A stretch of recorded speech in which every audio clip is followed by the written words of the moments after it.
दोस्तों, हर एक इच्छाधारी नागिन के पास उसकी नागमणि जरूर होती है।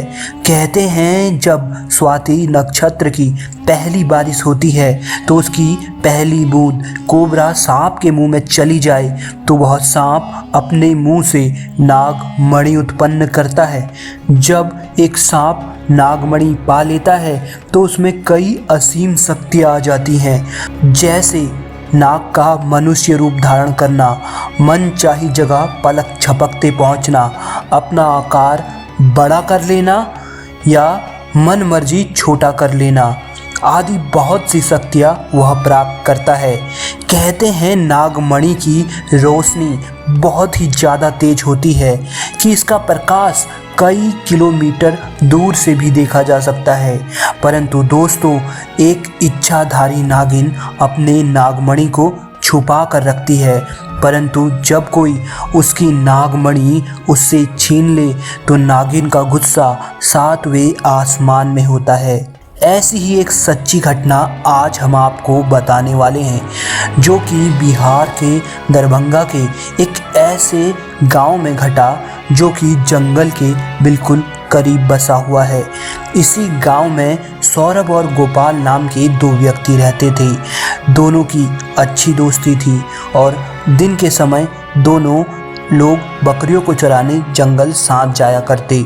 उसी जंगल में एक इच्छाधारी नागिन अपने नाग के साथ रहती थी और अपने नागमणि की रखवाली करती थी। एक बार गोपाल की एक बकरी जंगलों के अंदर चली गई तो गोपाल ने सौरभ से कहा, तुम आज मेरी बाकी बकरियों को अपने बकरियों के साथ ले जाओ, मैं अपनी उस बकरी को ढूंढ के जल्दी वापस घर आता हूँ। उधर नागिन भी अपना भेष बदल कर तथा मनुष्य रूप धारण कर नाग को नागमणि की रक्षा के लिए छोड़ गांव में भ्रमण को निकली हुई थी। जब गोपाल अपनी बकरी को ढूंढता हुआ उस जगह पहुंचा जहां एक पेड़ के नीचे बने बिल से बहुत तेज रोशनी आ रही थी। ऐसा लग रहा था मानो कोई कीमती हीरा उस पेड़ के नीचे हो। तो उसने उस पेड़ की ही एक टहनी को तोड़ एक बड़ा सा डंडा बनाया और उस बिल को तोड़ने लगा। उस बिल को तोड़ते समय गोपाल बहुत तेजी से डंडों से वार कर रहा था, जिसमें से दो चोट बिल में बैठे नाग के सर पर लग गई और नाग ने उसी समय दम तोड़ दिया। जब गोपाल ने मरे हुए नाग को देखा और उसके पास तेज चमकती मणि को देखा तो वह समझ गया कि वो चमकती चीज नागमणि ही है। उसने पहले नाग को डंडे से हिलाया और ये सुनिश्चित किया कि नाग मर गया है। फिर उसने अपने जेब से रुमाल निकाल उसके अंदर नागमणि को रख लिया और भागता हुआ तेजी से घर की तरफ निकल गया और भूल गया कि उसकी एक बकरी जंगल में ही रह गई है। इधर जब नागिन अपने बिल पर वापस लौटी, जैसे ही उसने नागमणि गायब पाई और अपने नाग को मरा देखा तो वह गुस्से से आग बबूला हो गई। उसने अपने शक्ति से नाग की आंखों में देखा और जान लिया कि ये हरकत किसकी है। गोपाल बहुत बड़ी गलती कर चुका था कि उसने नाग के शरीर को वैसे ही मरा छोड़ दिया।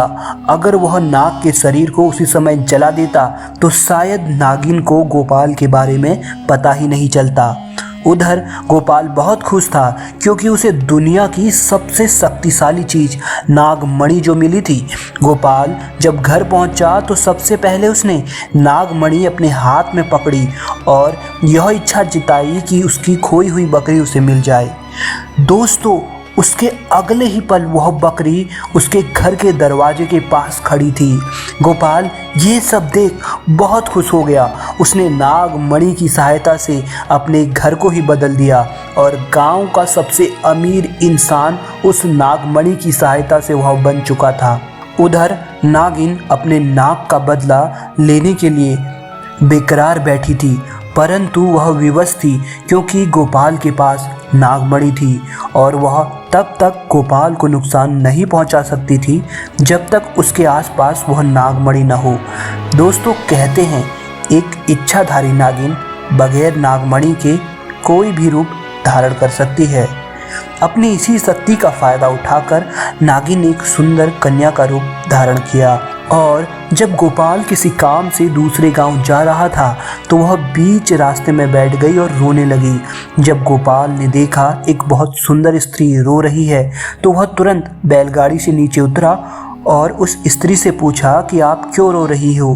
तो नागिन के भेष में उस स्त्री ने कहा, मेरा नाम पायल है और मैं अपने पति के साथ दूसरे गांव में रहती थी, परंतु कल वह एक अन्य स्त्री के साथ शादी करके घर आया और मुझे मार कर घर से बाहर निकाल दिया।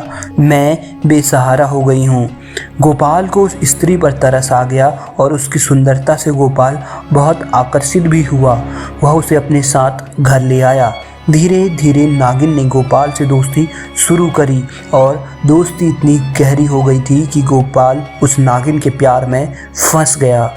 एक दिन गोपाल और पायल यानी वो नागिन दोनों घूमने के लिए निकले और एक एकांत जगह पाकर पायल ने गोपाल से पूछा, तुम्हारे गले में ये चमकती चीज़ क्या है? तो गोपाल बोला, कुछ नहीं, मामूली आभूषण है, मुझे बहुत अच्छा लगा इसलिए मैंने इसे पहन रखा है। दोस्तों, ये वही आभूषण था जो नागमणि के नाम से पुकारा जाता है। तब पायल बोली, क्या कुछ समय के लिए ये तुम मुझे दिखा सकते हो? मुझे इसकी चमक बहुत अच्छी लगती है। मैं देखना चाहती हूँ कि आखिर ये मुझ पर कैसा जचता है। इस पर गोपाल बोला, नहीं, मैं तुम्हें ये नहीं दे सकता, इसके बदले तुम कुछ भी मांग लो, मैं तुम्हें दे दूंगा। इस पर पायल एकदम से गुस्सा हो गई और बोली, तुम कहते हो कि तुम मुझे अपनी जान से भी अधिक प्यार करते हो और मैंने बस एक तुम्हारे गले की यह माला क्या मांगी? इस तुच्छ सी चीज़ के लिए तुम मुझे मना कर रहे हो? रहने दो, मैं जानती हूँ तुम्हारे लिए मैं ज़्यादा मायने रखती ही नहीं। गोपाल ने न चाहते हुए भी अपनी वह माला निकाली और पायल को देते हुए बोला, ठीक है, कुछ समय के लिए तुम इसे पहन सकती हो, परंतु ध्यान से। पायल के हाथ में जैसे ही वह नागमणि आई, पायल का रूप बदलने लगा। केवल एक पल में ही पायल एक सुंदर कन्या से भयानक कन्या के रूप में परिवर्तित हो गई। उसका चेहरा बिल्कुल नाग सा हो गया और उसने कई बार गोपाल को डसा और डस डस कर उसे मार डाला। इस तरह नागिन का इंतकाम पूरा हुआ और उसने अपने नाग का बदला ले लिया।